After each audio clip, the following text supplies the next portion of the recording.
2 cake 1.5 pound के और एक केक जो है वो 2 पाउंड का आज हम बनाएंगे और उनकी डिटेल आप लोगों के साथ शेयर करूंगी। और ये जो है ये मैंने बनाए हैं 5 इंचज़ पैन में जो 1.5 पाउंड के, और जो 2 पाउंड वाला केक है वो मैंने बनाया है 6 इंचज़ पैन में।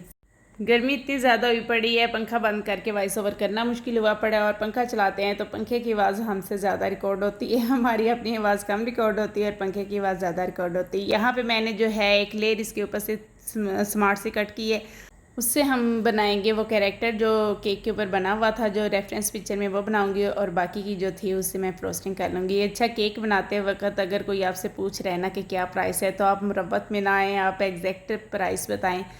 समटाइम्स ऐसे होता है कि लिहाज करते हुए हम कह देते हैं कि आपको मैं प्राइस लिस्ट सेंड कर देती हूँ और आपको जैसे मुनासिब लगे, लेकिन कुछ लोग जो है वो समझते हैं, लेकिन कुछ लोग जो है अपनी मर्ज़ी से ही पे कर देते हैं। कुछ ऐसा ही सीन इस केक में मेरे साथ भी हुआ है। इन केक्स में 2 केक जो हैं वो एक ही क्लाइंट के थे, तो बस फिर उनकी मर्ज़ी की प्राइस मुझे रिसीव हुई है, जो कि बहुत हार्ट रेंडिंग थी मेरे लिए। एनीवेज़ मैं फिर कुछ कह नहीं सकी, क्योंकि बात ही कुछ ऐसी थी कि मैं उन्हें फिर कुछ नहीं कह सकी। चॉकलेट केक पे एक्स्ट्रा खर्चा हो जाता है, कोको पाउडर इतना महंगा है, उसके बाद फिर चॉकलेट्स के रेट दिन ब दिन बढ़ते ही जा रहे हैं। जब से मैं यहाँ आई हूँ 1 साल के अंदर अंदर 3 दफ़ा केक चॉकलेट के रेट बढ़ चुके हैं, और इस दफ़ा चॉकलेट्स पहले से भी ज़्यादा महंगी मिली है। तो फिर चॉकलेट केक के रेट्स तो फिर अगर हम बताते हैं तो क्लाइंट कहेंगे इतना महंगा, और अगर हम थोड़ा लिहाज करते हैं तो हम खुद मार खाते हैं। फिर या तो हम अपनी क्वालिटी कम करें तो फिर है कि हमें भी फ़ायदा हो जाए, लेकिन जो चीज़ हमें खुद नहीं पसंद आती तो फिर हम कहते हैं वो अपने क्लाइंट को क्यों दें। तो बस थोड़ा सा क्लाइंट को भी समझने की ज़रूरत है, थोड़ा हम भी कंप्रोमाइज़ करते हैं। तो ये कलर जो थे दोनों केक्स के, उन्हें लाइट कलर में चाहिए था, और जो 2 पाउंड वाला केक था वो मेरी रेगुलर क्लाइंट की तरफ से ही था, और जितनी मेरी डिमांड होती है वो उसके मुताबिक ही पे करती हैं। बहुत अच्छी हैं और उन्हें बहुत ज़्यादा पसंद आता है। लास्ट में मैं उनका रिव्यू भी आप लोगों के साथ शेयर करूँगी। अच्छा, ये लाइट सा पिंक कलर था, जो रेफरेंस पिक्चर थी उसमें भी यही कलर था, तो मैंने भी सेम ही बना लिया था।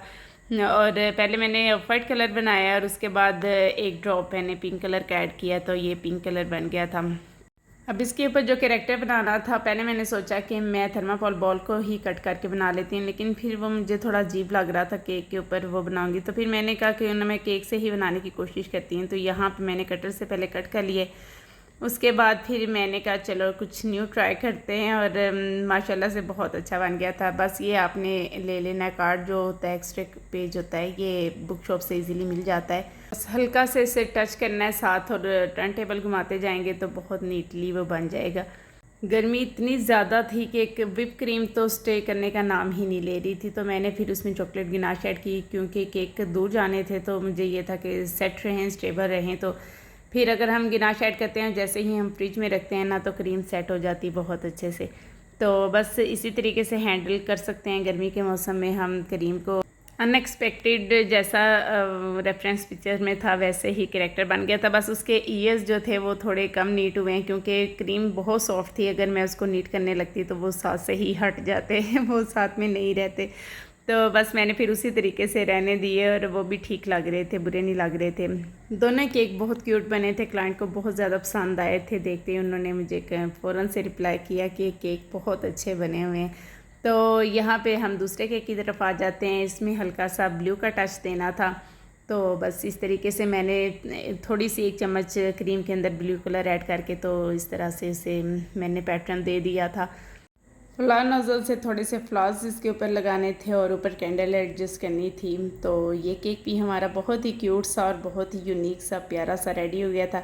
इसके बाद हमने बनाया था हज थीम में केक, और वो मैंने अपनी स्टूडेंट से ही उसकी फ्रोस्टिंग करवाई थी। बस मैं उससे कह रही थी जल्दी जल्दी करो, क्योंकि वो ऑर्डर्स भी उन्हीं की तरफ से मुझे मिला था। तो मैंने फिर उसी से ज़्यादा वर्क उस केक का उसी से करवाया था, तो उसने फिर काफ़ी अच्छे से हैंडल कर लिया था। केक बनाने के बाद मुझे इसकी लुक इनकम्प्लीट लग रही थी। जब मैंने पिक्चर देखी तो फिर मुझे याद आया कि बॉल्स इसके ऊपर मैंने एडजस्ट नहीं किए। जब मैंने वो लगाए तो बहुत ही इसकी प्यारी सी लुक हो गई थी। और अब हम आ जाते हैं अपने थर्ड केक की तरफ, और ये आइसिंग जो थी ये मेरी स्टूडेंट ने ही की है। पहला नाइफ चलाते हुए आपको अंदाज़ा हो रहा होगा कि बिगनर है, और अभी ये क्रीम का जो है मैं इसको सिखा रही हूँ कि किस तरीके से इसने हैंडल करनी है। व्हिप क्रीम के अंदर मैंने वाइट चॉकलेट गनाश ऐड की हुई थी, तो बस ये था कि जब हम फ्रिज में रखेंगे तो सेट हो जाएगी, क्योंकि व्हिप क्रीम फ्रिज में रखने से भी सॉफ्ट ही रह रही है, वो कोई नहीं सेट हो रही है। अगर आपने उसको फ़ौरन टेम्परेचर लूज़ कर लिया तो फिर उसको सेट करना मुश्किल हो जाता है।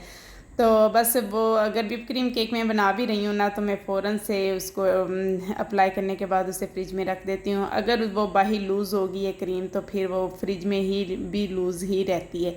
तो बस फिर मैं वाइट चॉकलेट गनाश ऐड करना सबसे बेस्ट काम है। अगर वो कर लेते हैं तो जब हम फ्रिज में रखते हैं तो केक सेट हो जाता है। अच्छा, इसकी कस्टमाइजेशन जो थी वो सारी उसी से मैंने बनवाई थी, फॉन्डेंट वर्क हालांकि मेरे इंक्लूडेड नहीं है कोर्स में। तो ये मेरी फ़र्स्ट स्टूडेंट है, तो जितना मुमकिन होता है तो मैं उतना इसको सिखा देती हूँ। टाइम जितना मिलता है, जितनी चीज़ मैं सिखा सकती हूँ मैं उतना इसको सिखा देती हूँ। तो हमारा सेकंड वीक चल रहा है और माशाल्लाह उसने बहुत अच्छे से पिक किया है जो कुछ भी मैंने सिखाया है। और ये सारा जो कस्टमाइज तस्बीह जैन माज और ये मस्जिद वगैरह इसी ने बनाई है। आप लोगों ने मुझे बताना है कैसा बना है।